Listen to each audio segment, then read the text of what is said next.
జమీందారు సరే నేను చూసుకుంటానులే అని చెప్పారు. అప్పుడు జనం సరే అయ్యా అని చెప్పి అక్కడి నుంచి వెళ్ళిపోయారు. మరుసటి రోజు పక్క ఊరిలో ఒక వ్యక్తి ఉండేవాడు. అతని పేరు అర్ధరాత్రి వెంకయ్య. అతనికి అమ్మాయిలు అంటే చాలా కోరిక ఉండేది.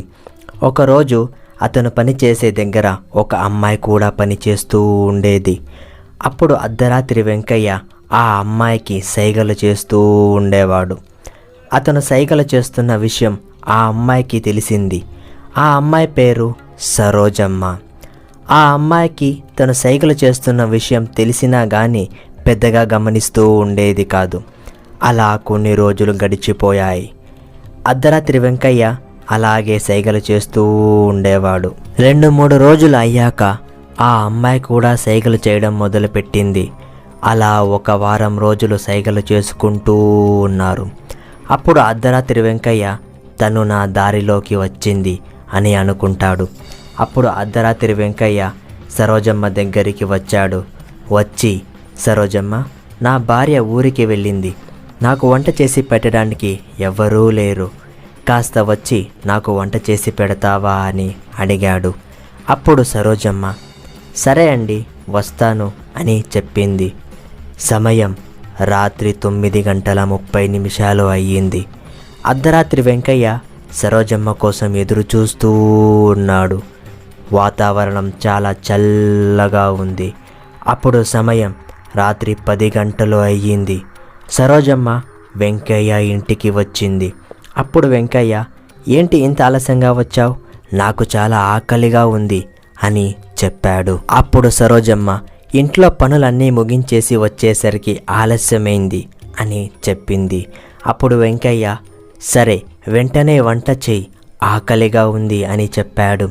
అప్పుడు సరోజమ్మ సరే అండి 5 నిమిషాల్లో చేసేస్తా అని చెప్పింది. సరోజమ్మ వంట చేసి వెంకయ్యకి పెట్టింది. వెంకయ్య అన్నం తింటూ నీ చేతి వంట చాలా రుచిగా ఉంది అని చెప్పాడు. తరువాత సరోజమ్మ పాత్రలు అన్నీ ఎత్తిపెడుతూ ఉండంగా వెంకయ్య సరోజమ్మ నడుము మీద చెయ్యి వేశాడు. అప్పుడు సరోజమ్మ ఏంటండి ఇది, చెయ్యి తీయండి అని చెప్పింది. అప్పుడు వెంకయ్య నీ వంట రుచి చాలా బాగుంది, అలాగే నువ్వు కూడా చాలా బాగున్నావు, నాకు నువ్వంటే ఇష్టం అని చెప్పాడు. అప్పుడు సరోజమ్మ వదలండి, ఎవరైనా చూస్తే బాగుండదు అని చెప్పింది. అప్పుడు వెంకయ్య అలాగే మాట్లాడుతూ తనకి కోరిక పుట్టేలా చేశాడు. అప్పుడు ఇద్దరూ మంచం మీద కూర్చున్నారు. వెంకయ్య సరోజమ్మ మీద చేయి వేసి నిమిరాడు. అప్పుడు సరోజమ్మ జై తీరా అని చెప్పింది. అప్పుడు వెంకయ్య ఏంటి సరోజమ్మ రా అంటున్నావు? సరే ఇవన్నీ మామూలే కానీ రా సరోజమ్మ అని అన్నాడు. అప్పుడు సరోజమ్మ వెంకయ్య మెడ పెట్టుకొని ఎత్తి వెంకయ్యని పారేసింది. వెంకయ్యకి సరోజమ్మని చూస్తే భయం వేసింది. తను చూడ్డానికి చాలా భయంకరంగా కనపడింది. అప్పుడు సరోజమ్మ ఇలా చేయడం తప్పు అని తెలీదరా అని చెప్పి వెంకయ్యని ఈడ్చుకొని ఊరి అవతల ఉన్న ఒక బంగళాలోకి వెళ్ళింది. అక్కడికి వెళ్ళి వెంకయ్య మెడ విరిచి తనని చంపేసింది. ఉదయం అయ్యింది. సరోజమ్మకి రాత్రి జరిగింది ఏదీ గుర్తులేదు. అలాగే తను పనికి వెళ్ళింది. వెళ్ళి చూస్తే వెంకయ్య లేడు. అలాగే 2 రోజులు చూసింది, కానీ వెంకయ్య రాలేదు. కొన్ని రోజులు అయ్యాక ఊరి అవతల పొలంలో ఏదో శవం దొరికింది. అది ఊరిలో జనం చూసి ఇది వెంకయ్య అని చెప్పారు.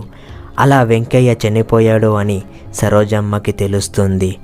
అసలు వెంకయ్యని చంపింది ఎవరు అంటే చనిపోయిన చంద్రమ్మ యక్షిణిగా మారి వెంకయ్యని చంపేసింది. ఎందుకు యక్షిణి వెంకయ్యని చంపింది? తనకు పక్క ఊరిలో ఉన్న వెంకయ్యకి ఏంటి సంబంధం అనేది తెలుసుకోవాలి అంటే నెక్స్ట్ ఎపిసోడ్ వరకు వెయిట్ చేయాల్సిందే. అలాగే మా ఛానల్ని సబ్స్క్రైబ్ చేసుకోండి.